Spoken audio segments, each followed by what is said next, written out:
Funding for This Is Nashville comes from you, our listeners, and Music City Prep Clinic, Nashville-based provider for PrEP, and offering comprehensive sexual health services in an environment designed to be safe, professional, and shame-free.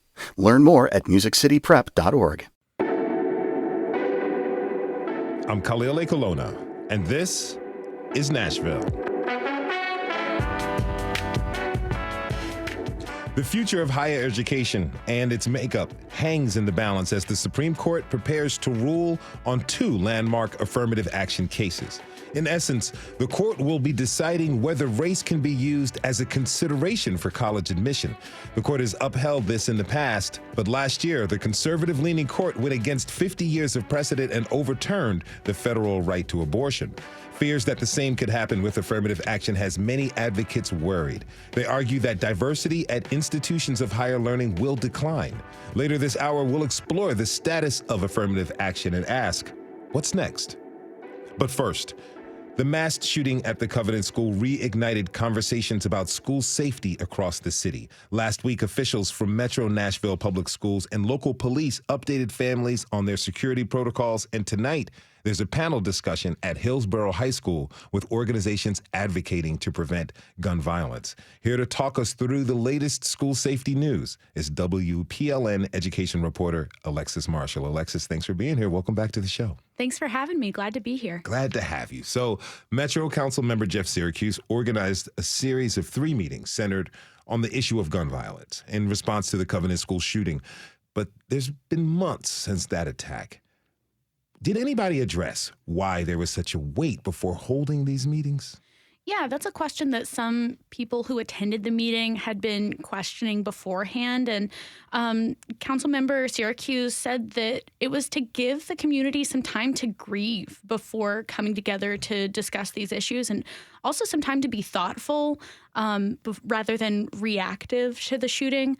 And in fact, the council member who represents the district where the Covenant School is said that he appreciated having that time to really reflect and think and mourn before coming in to a meeting where we're eventually going to be talking about action.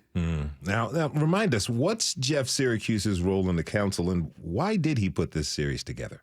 So he's the chair of the Public Health and Safety Committee for the Metro Council. And he says in the announcement of this meeting series that he wants the series to strengthen the community and also help folks find solutions to reduce gun violence, which he calls an epidemic. Each meeting is going to tackle this issue a little bit differently.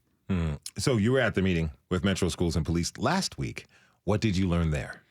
A lot of what they went over was safety protocols that were already in place, and that includes several measures that were actually implemented after the school shooting last year in Uvalde, Texas.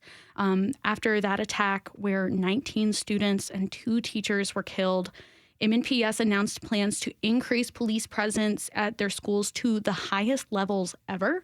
That included a program that also stationed an armed police officer outside of elementary schools in a patrol car. School officials also explained some of the physical security measures that are built into schools.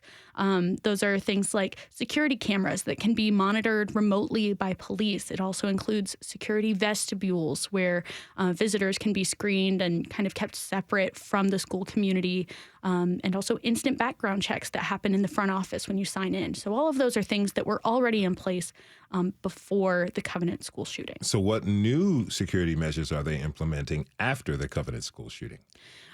So all 8,000 or so school-based employees for Metro Schools are going to get special training with Metro Nashville Police on how to respond to intruders during their in-service week before students go back to school in the fall.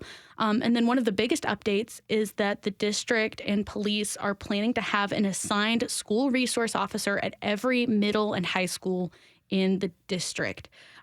Some of those positions had already existed, but there were vacancies. So the district and police say that they are working on recruitment so that they can fill those vacancies and make sure that those SRO positions are fully staffed by the fall.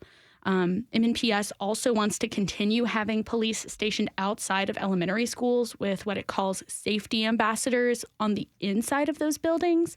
And so those are district employees who receive special security training as well as like social emotional training, but they are not armed. Those are the folks who are inside the schools, and then police are in patrol cars outside of the schools, kind of a two-pronged approach, as the superintendent would say. But that approach did reveal some differences of opinion among city leaders when it comes to school resource officers. Like Councilmember Courtney Johnston said that she wants to see armed SROs inside elementary school buildings. That's interesting. As I reflected, listening to what you just said, when I was an educator, we didn't have any SROs. And I worked at a school for kids in Los Angeles who got kicked out of high school who had very strong ties to gang life. And we didn't have any of those officers. And it's interesting to see where we're at these days. So, tell me more about what Courtney was saying. Yeah, well, I guess it kind of revealed these differences of opinions among some city council members. And it's a difference of opinion among like very many members of the community. So research is mixed on whether school resource officers actually make schools safer. And a lot of the answer can depend on what people mean by safe. So research suggests that SRO presence does appear to reduce the number of violent incidents on school grounds. But the publication Education Week says that it's far from clear that SROs prevent school shootings. And on the other hand, police officers in schools are associated with a higher number of student arrests, and that often disproportionately affects students of color, especially Black students. And that's something that Councilmember Zulfat Swara kind of mentioned when she voiced her concerns about SROs during this meeting. She said the students at her kids' school in North Nashville don't really have a favorable opinion on SROs, and that many students are scared of having police in schools. But on the other hand, a lieutenant from Metro PD who's in charge of SROs said that his officers are different and that it's part of their agreement with Metro schools that they are not disciplinarians. They're not supposed to intervene with behavior issues, and that their goal is supposed to be to form strong, positive relationships with students. And he says he has the data to back that up. Now, I've not seen that, but I imagine that many journalists, myself included, will be interested in requesting that data to see how Nashville SROs compared to their peers across the country. So, making some of these changes can be expensive, and we're in the thick of budget season here in Nashville. Are all of the new security measures the district wants, are they included in the city's budget as it stands? So not all of them. And that's actually one other thing that came up during the meeting. The district is still asking for the city to fund its safety ambassador program at elementary schools after federal funding runs out. And they're asking for the city to help install shatter-resistant protection on glass in school buildings across the district. As we saw during the Covenant school shooting, that glass can be shot through. And so the school district has estimated that it'll cost about $5 million to install protection to help make that glass more durable. And at least one Metro Council member at that first meeting seemed confident that the council could get behind that. Now, tell us about the meeting happening tonight at Hillsborough High School. What can folks expect? That is going to be a moderated panel discussion with representatives from groups that advocate for gun violence prevention. That includes the group Moms Demand Action, as well as the Uvalde Foundation for Kids and the Aquila da Silva Foundation, which was founded to honor a victim in the 2018 Waffle House shooting in Antioch. Community members have pre-submitted their questions and comments for this meeting. And in the announcement for it, Councilmember Syracuse said that it's important for Nashville to learn from organizers and advocates from these types of groups as Nashville starts to organize and advocate for gun violence prevention itself. That meeting starts at 6 o'clock this evening at Hillsborough High School in the auditorium. And I think it should be a really interesting and informative conversation. Alexis Marshall is WPLN's education reporter. You can find the link to her story on this episode's web post at thisisnashville.org. Alexis, thanks for being here. And as always, thanks for your reporting. Thank you. We have to take a short break. When we come back, we'll take a look at affirmative action, what it is, and how it shapes college admissions. What do you think about affirmative action? Tweet us at This Is Nashville. We'll be right back.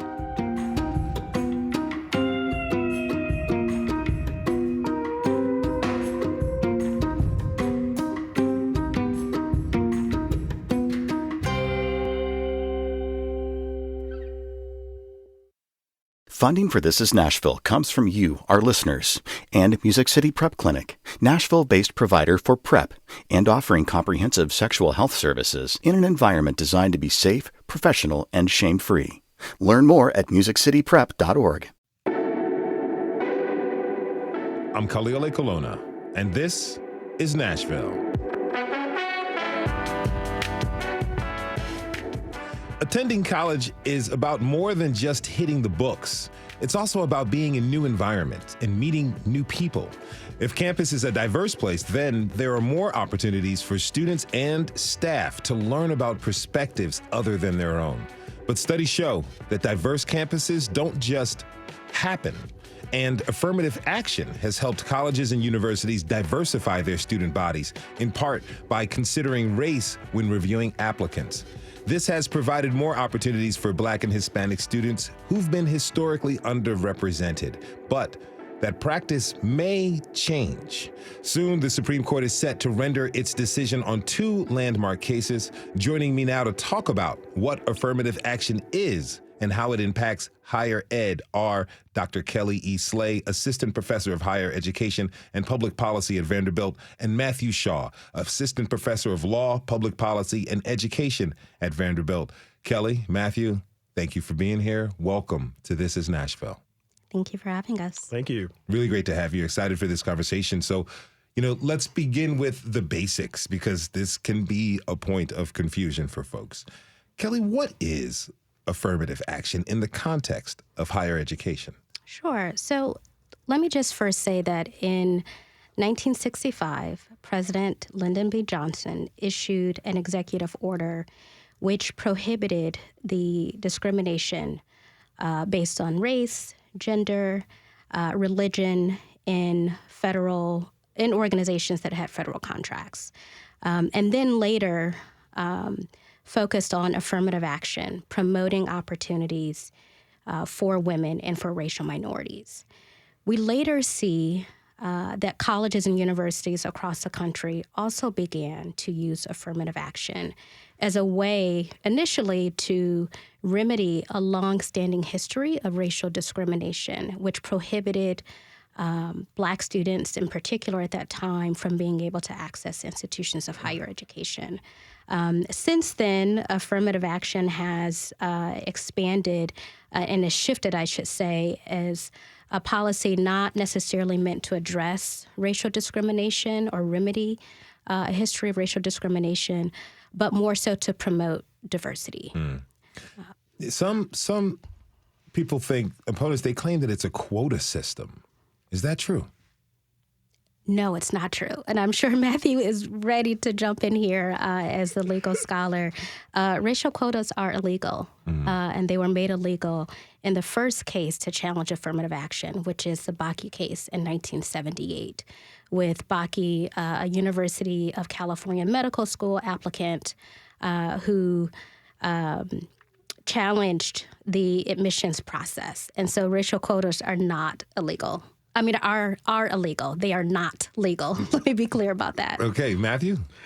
Yeah, so what Professor Slay was saying earlier was that affirmative action shifted from being a remedial project focusing on undoing the effects of systemic, long-standing racial discrimination into diversity, and that actually happened through the Bakke case, so the Regents of the University of California versus Bakke in 1978. And diversity was effectively the last justification standing.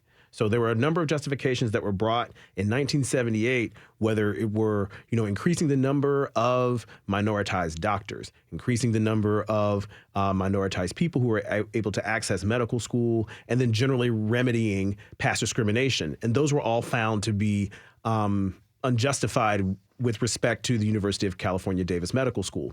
But UC Davis Medical School was a special case. It was a relatively new school in a very a longstanding system. It does matter that in 1978, these cases weren't brought against your older universities like Harvard, which is now at the center of one, at the University of North Carolina, which is at the center of the other one. I must admit to having graduated from both. So nobody is paying me to say anything. And I'm not conflicted in saying that both of those institutions would have had different, and they have expressed different justifications for affirmative action than UC Davis was ever able to mount. And so diversity was the only thing left standing. It was a pet project of then Justice Lewis Powell, who said, wouldn't it be great to borrow, not ironically from a brief that Harvard submitted in a 1974 case, if the children of Boston Brahmin and Idaho farm boys could go to school together. And he recaptured and he reconceived of affirmative action as in the academic pursuit of diversity, which is why we're talking about it now. Now, currently race can be used as one factor in college admissions. Kelly, what are some of the other factors that school use when deciding on who they accept? So I think in order to answer that question, I want to provide some context here. And that is that when we talk about affirmative action, we're actually talking about a very small group of institutions, so the most selective colleges and universities. And the reason why is because they have a limited number of slots, or spaces, I should say, in their class. So, we're talking about schools like Harvard, like Vanderbilt. Vanderbilt, the University of Michigan is a selective institution. My alma mater, UNC Chapel Hill, so our most selective colleges and universities, where they might have 7,000 slots or spaces available in their freshman class and may receive over 70,000 applications, for example. And so what affirmative action does is it allows colleges and universities to use race as one of many factors in considering and deliberating on whether or not a student should be admitted. But ultimately, the decision on whether to admit a student is contingent upon a number of factors, including the institutional mission and priorities of the institution, as well as, students' likelihood of being successful and what they can contribute to the class. And so colleges often look at standardized test scores, although that has changed recently with the expansion of test optional policies. They also look at grades, whether or not a student has taken a college ready curriculum, math, science, English, other courses, extracurricular activities, and other parts of their story that can help the admissions professionals who are reviewing their application to understand what might they bring to the university, what might they bring to the class if they were to be admitted. So what's the argument for removing race from the equation? Matthew. There are two different arguments. So what Kelly was talking about earlier, and to answer part of an earlier question that you asked, is race can be used, but it can't be used in a mechanical sense. Right? It can be used only in a holistic sense. And so for break that down for us. I was going to. Okay. So it means that we can't ascribe a value to race. We can't say race is either a plus or a minus factor. We can't assign points to it. We can't say that we're going to give a person a boost because of race. But in a holistic sense, we can say we can consider the race of an applicant as part of their whole package, their entire story. And so there are two different cases. The Harvard case is actually looking at it is presuming that the use of race by Harvard College was mechanical. And it is saying, does this violate Title VI? So the earlier case, Gratz versus Bollinger, which is the less famous case now from 2003 in affirmative action, actually said that the University of Michigan's assignment of points in an undergraduate admissions process violated the Equal Protection Clause of the 14th Amendment, which only applies to states, and the Fifth Amendment Equal Protection Doctrine, which is an entire conversation to have separately, would apply to the federal government, and Title VI.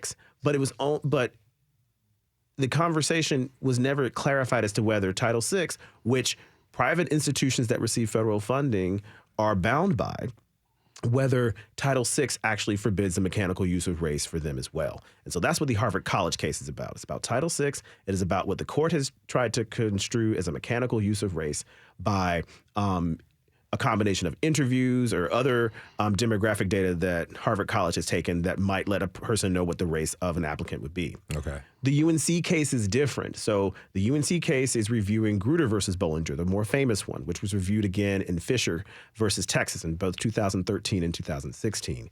And that question is whether the use of race, well, on paper, the question is whether the University of North Carolina has sufficiently justified its use of race in admissions to satisfy this prong called narrow tailoring.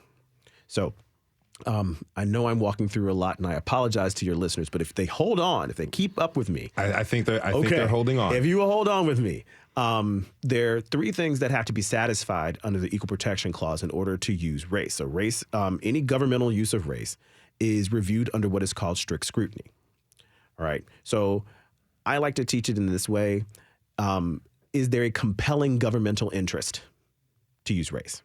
So that was debated again in 2013, and the 2016 case in Fisher opened with a very clear statement by Justice Kennedy that diversity is a compelling governmental interest. So that first of the three prongs that I'm talking about has been satisfied ostensibly.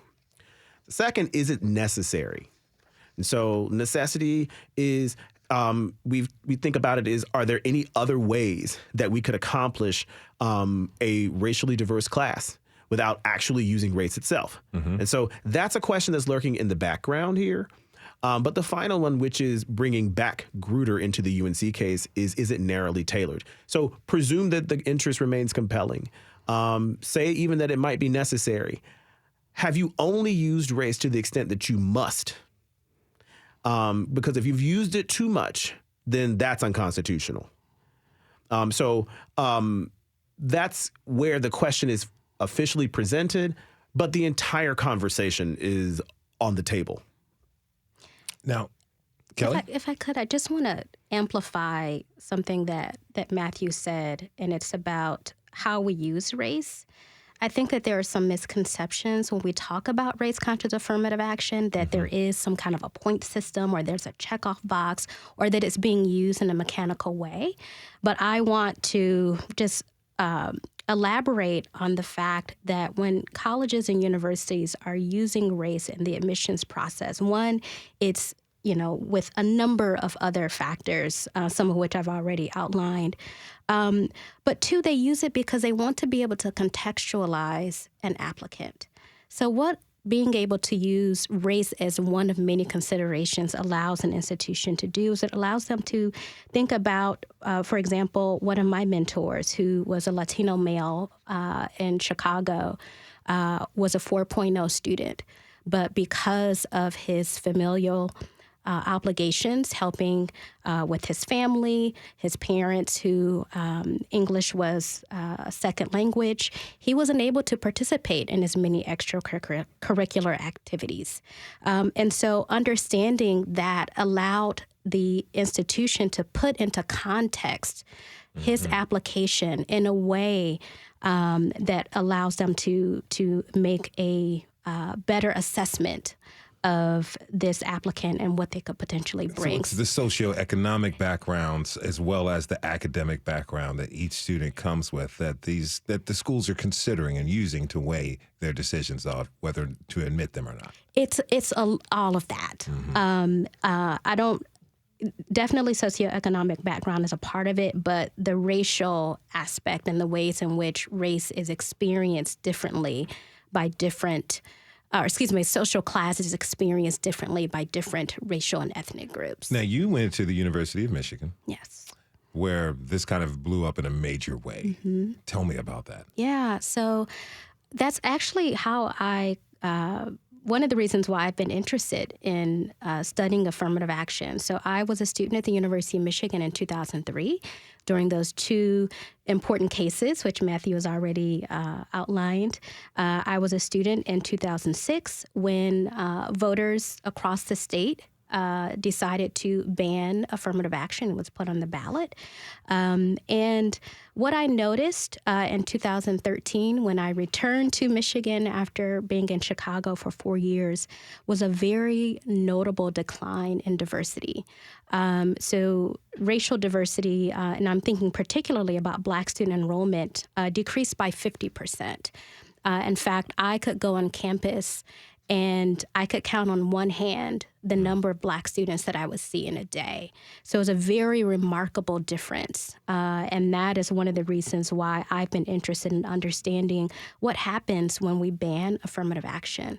Not only how do students experience the environment, but also what are the policies and practices that institutions implement in order to mitigate some of those losses. Now, Matthew, you said you went to both Harvard and University of North Carolina, Chapel Hill. I did. One's a public institution, one is a private institution. Yes. What's the difference when it comes to those two and how we apply affirmative action? Well, of course, the public institution is subject to both the statutory, that's Title VI of the Civil Rights Act of 1964, and the constitutional Equal Protection Clause, where the private institution, if they accept federal funds, is subject to Title VI.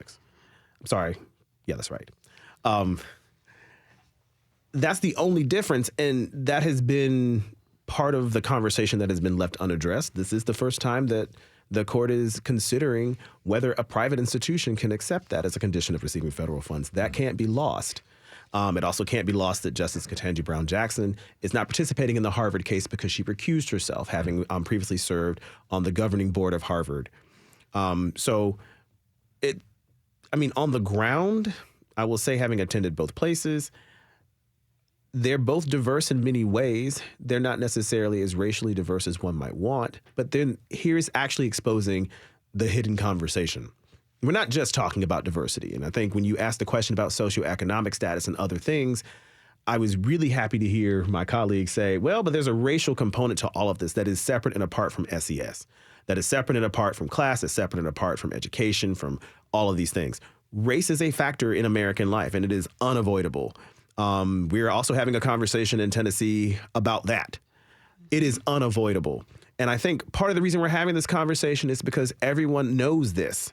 And some people are trying to activate and try to avoid the expanse of that conversation. And so that's what's really at stake here.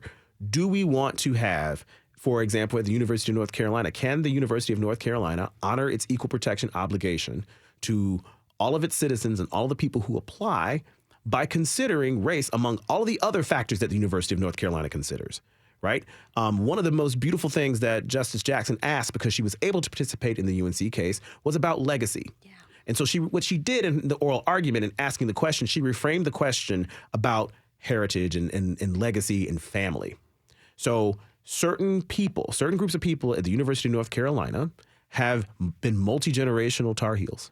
Mm-hmm. And it is the oldest state university in operation, which should not go missed here either. Mm-hmm. So you have people who, the university also went through a large and is still undergoing a healing process around the number of white insurrectionists who have lynched and have participated in mob behavior and have removed whole governments from Wilmington, North Carolina, who beat people on that campus, right? And renaming and reclaiming and having that conversation. So all of this is part of the story of University of North Carolina. There are people who won't apply to University of North Carolina because of its history, and there are other people who apply who don't think they have a good chance. So all of this is part of what Justice Jackson was asking. She was like, well, if a person who has a multi-generational background of people who've been able to attend the University of North Carolina can say that, and we know that that is linked largely to race and slavery at that, mm-hmm. Why can't a person who does not have that same background, who has the same length, if not longer generational ties to the state of North Carolina, do the same because they're Black, right? Even things that we think aren't racialized, like checking a box that says legacy, which is important and influential in admissions decisions, is racialized. That's what we're having a conversation about. So why do race-conscious efforts, why do they matter when it comes to pursuing diversity on campus? I'd love to hear from both of you. What we have amassed over the past 20 some odd years since the implementation of the California ban on affirmative action, Proposition 209, which was passed in 1996 and implemented in 1998, it's a considerable amount of research that tells us that the most effective way to create a racially diverse class is through the use of race as one of many considerations in the admissions process. And that's important because, as the courts have established, diversity is a compelling interest. And colleges and universities, by having a diverse class of students, there are benefits that accrue to those individual students in terms of their outcomes, in terms of their satisfaction, their completion. But there are also benefits that we realize, so the organizations that these students are a part of, that we realize as a society, because we have been exposed to people who have different racial and ethnic backgrounds, who have different perspectives, different worldviews.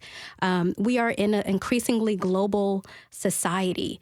And so one of the reasons why we had a historic number of corporate organizations, corporations who sign amicus briefs in support of race-conscious affirmative action in these two cases is because of the benefits of diversity that are at the individual, organizational, and also the societal level. So it's really important. But as Matthew said, it's not the only thing that we're thinking about and that is on the table here. So I'm trying to think, I don't want to project too far into the future, but Matthew, what might institutions do if with this ruling, if race is not allowed for consideration? I think the states and the private universities will have different obligations. So I am well beyond the diversity justification of affirmative action. I think of this as an obligation. I think of this as a constitutional obligation that the states and public universities are required to uphold, and a statutory obligation that all recipients of federal education funds are required to uphold. I think we need to revisit K-12 education. And I say from birth all the way, the entire life course of education. There are schools that are majority Black or Latinx, are underserviced, they're underfunded, they're undersupported, they're likelier to be savaged by charter schools that also do the same. Then you have Black students within schools that aren't majority Black who are more likely to be underserved, less likely to be identified as gifted and academically talented and given exposure to those programs. Then you could say the same about the Black teacher corps that are less likely to have select employment options. And with a series of effects, we have colleagues who have written about the effect of having at least one Black teacher for a Black student. We have students who still don't have that. There's still a conversation which we have not gone into about the effects of all of this on historically Black colleges and universities. We have Tennessee State right here in Nashville. There's a lot. There's a lot we got to get to. There's a lot we got to get to. But the reason I think this is important to include in this conversation is because that's where the obligation is.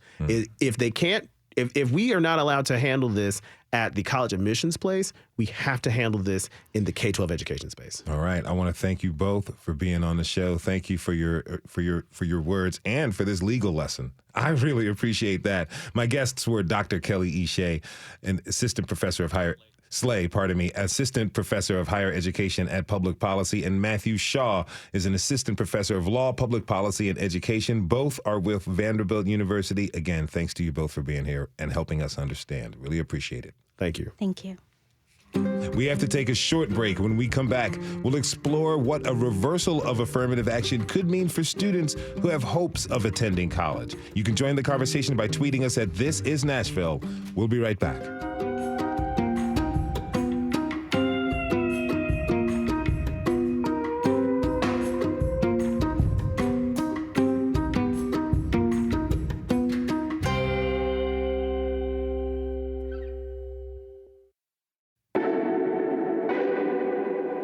I'm Khalil Colonna, and this is Nashville.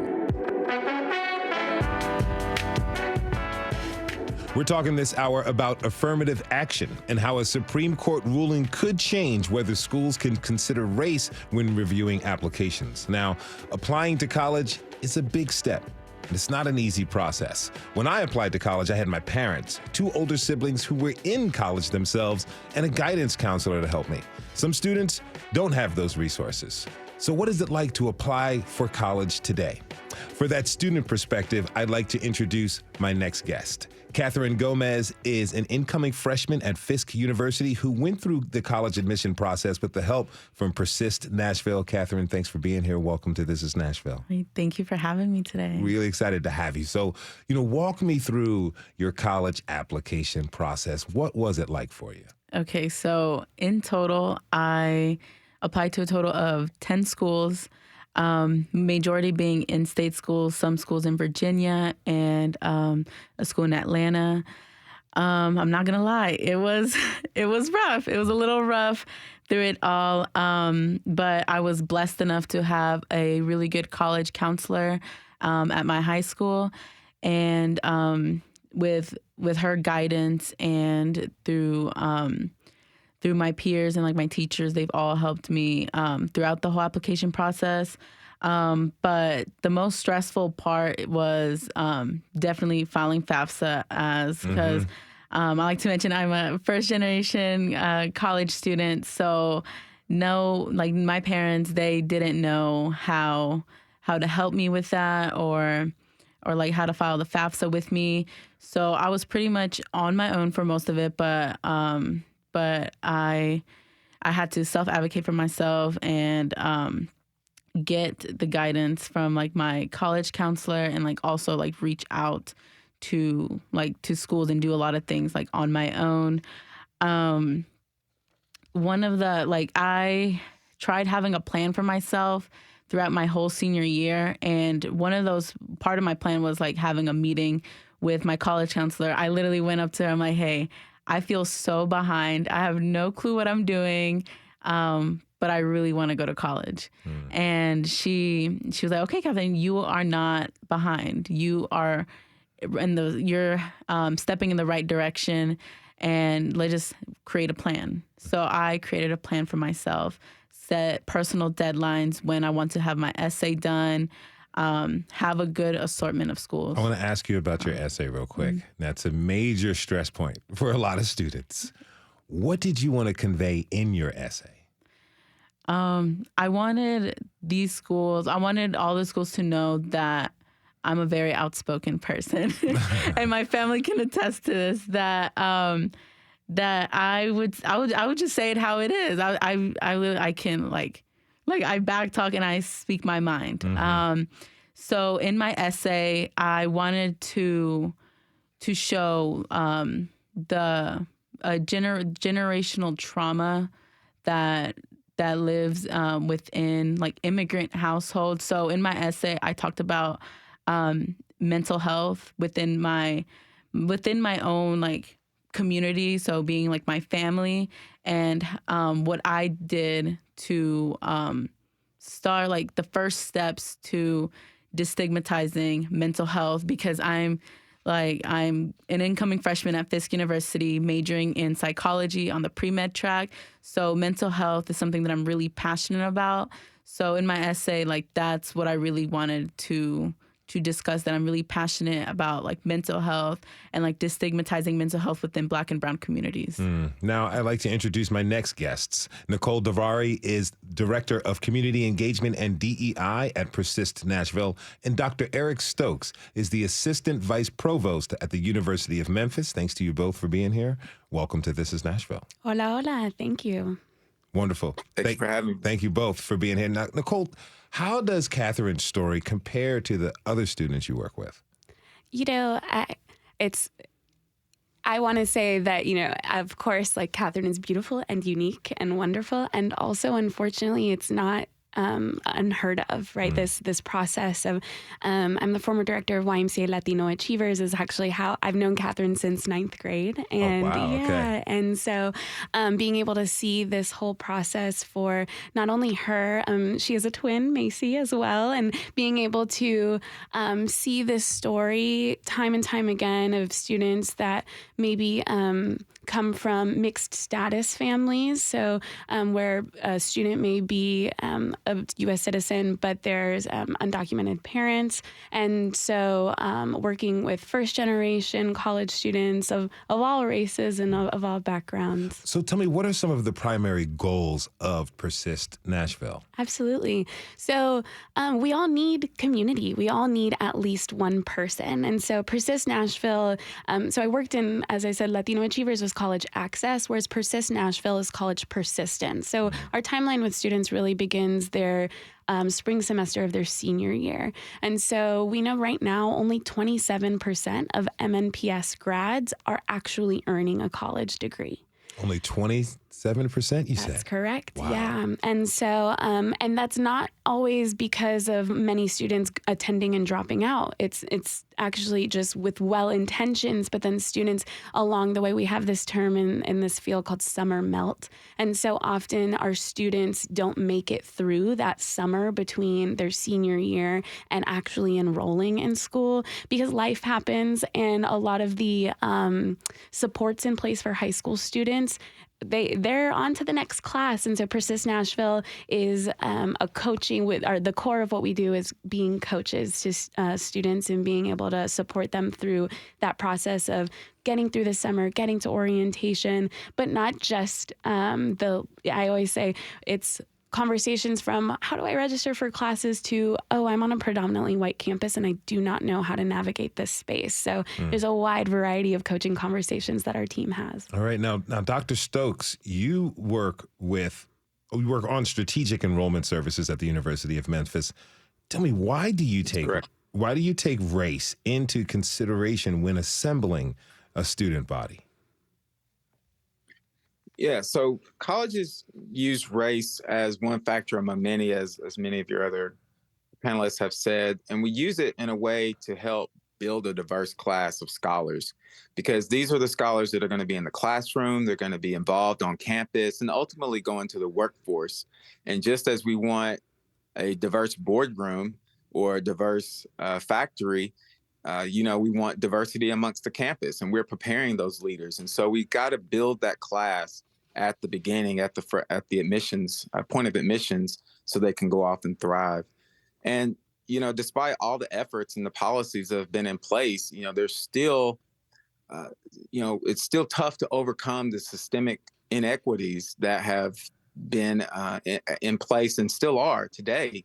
And so we have to use race narrowly tailored at points to continue to overcome those inequities and to still try to achieve a critical mass for many colleges across America today. And so, race is used in a limited view, but it's still necessary for college admissions today. Okay, so race is a limited view.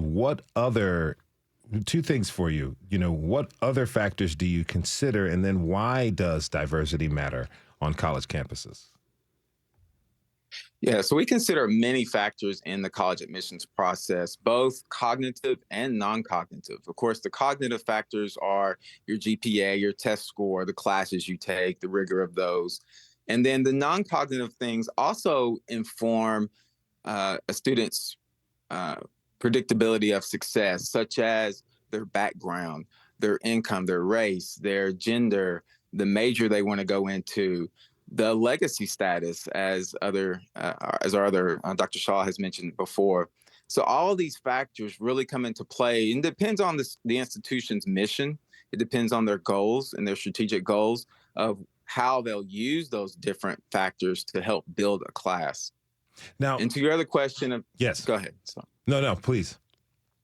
Well, about why diversity matters. Again, just try to talk about in today's global society, many students grow up in communities, go to elementary school through high school with students who look like them, who talk like them, think like them. And college, for many of those students, is the first time that they get to meet people from across the globe, across America.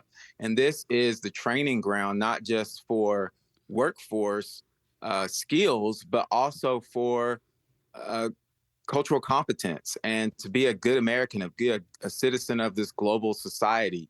And so it's very important for them to meet people of different races and incomes and ages and all types of various backgrounds. Now, Nicole, I want to go back to something you said. 27% of students from Metro Nashville public schools aren't going to college. Correction. 27% are earning a college only degree. only 27% Mm-hmm. are. I'm sorry. Thank you for that correction. Yeah. What does that tell you about Metro schools and the job it's doing preparing students for college, if that's the path for them? Yeah. So let me name, I'm a former MMPS teacher. Okay. So I want to make sure that it's so clear. I don't believe that this is the only burden on a classroom teacher, right? I do believe that this takes our community. That said, currently, high school principals are not held accountable to what happens to students after high school.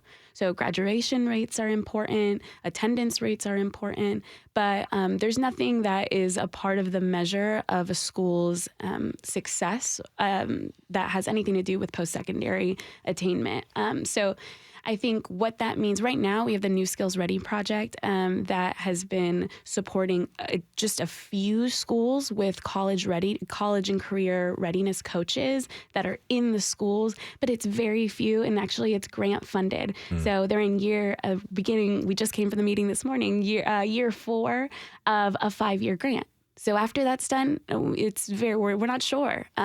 So what I am seeing in MMPS is that guidance counselors, which we know they have this ridiculous rate. If you don't know, it's like something like 300 to 1. Wow.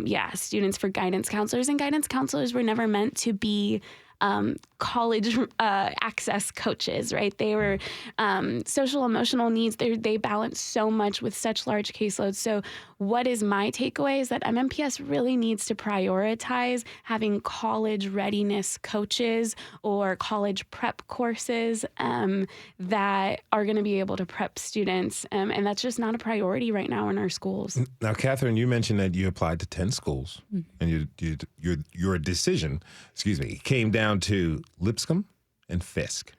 Obviously, you chose Fisk. Why?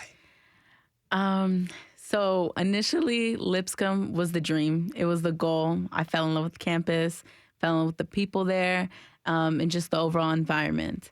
And it's funny because Fisk is right across from my high school. So I graduated from Martin Luther King Jr. Academic Magnet High School.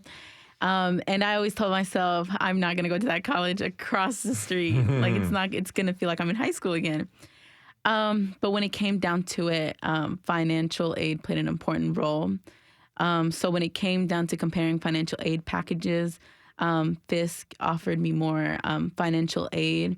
And the more, Fisk was not the only HBCU that I applied. I also applied to Tennessee State University and Spelman College. But Fisk, the more I did my research around the school, and I knew some of the history that the school carried, and just watching like YouTube videos and stuff, I started envisioning myself at the school, and I just started falling in love with like the culture around HBCUs, and there's just something like so special that HBCUs have that some PWIs don't have. So, and also because of networking, that if you go to an HBCU, like for example, let's say you go to an airport and you're like repping your HBCU, and you'll more than likely find someone that's there and it's like, hey, you went to like so-and-so like college, right? So I feel like that HBCUs have such a strong network. So I feel like for my future career and like networking with other professionals will be so important for me. So yeah, that's pretty much how, like, what came down to it. You said you like the plan. You're not lying. You have it all mapped out. That's the truth. Now, Dr. Stokes, we talked about this on the previous segment. The Supreme Court is set to render a decision on affirmative action. Real quick, we have just over a minute left. How are you and the University of Memphis preparing for their decision? Well, of course, we're going to comply with the decision, with the law.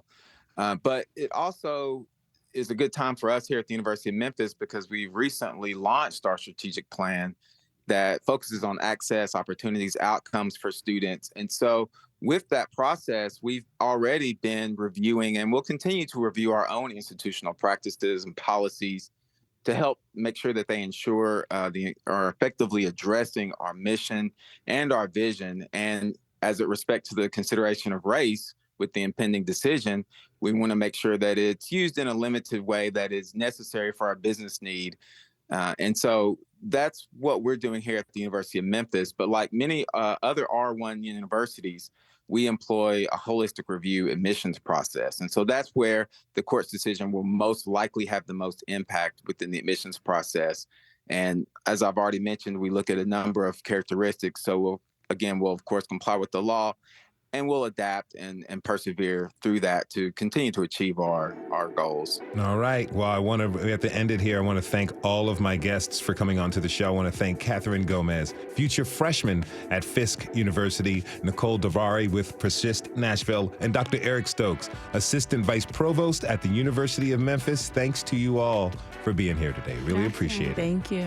And thanks to you for tuning in this hour. This is Nashville is a production of WPLN News and Nashville Public Radio. Today's episode was produced by Magnolia McKay. Our senior producer is Steve Harouche. Our digital lead is Anna Gallegos-Cannon. Michaela Elias is our technical director. Our executive producer is Andrea Tuttle. The masterminds behind our theme music are Larange and Namir Blade. Special thanks to Jenny Pupo Walker. Listen back at thisisnashville.org or wherever you get your podcasts. And the conversation does not end here. Tweet us at This Is Nashville. Find us on Instagram and tell us what you want from our show by filling out our quick survey online. This is Nashville. I'm Khalil Ekalona. We'll see you tomorrow, everybody. And be good to each other.